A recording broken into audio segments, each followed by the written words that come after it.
Jeg vågner af smerterne på min ryg. En far med en cigaret.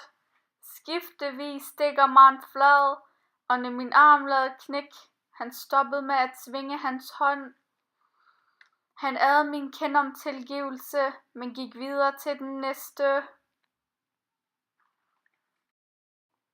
Jeg går ned ad et støberi med ødelæggelser og nedlæggelser. Jeg går dybere og dybere ind, ser 1, 2 og 3 perker drenge røve 1, 2 og 3 biler. Kartoflerne ringer til strisserne. Blå og rød blinkelys nærmer sig. 1, 2 og 3 perker i jern. Jeg går forbi betonlejlighederne. En moder med flere grædende rollinger. En ældre søster ved moderens side trøster 2 tudende rollinger med sutteflasker og sutteklude. Jeg står med oplysninger om mig selv på et papir og prøver at integrere mig til samfundet, men samfundet interesserer sig ikke for mit navn. Derimod har Carl Emil samfundet med sig.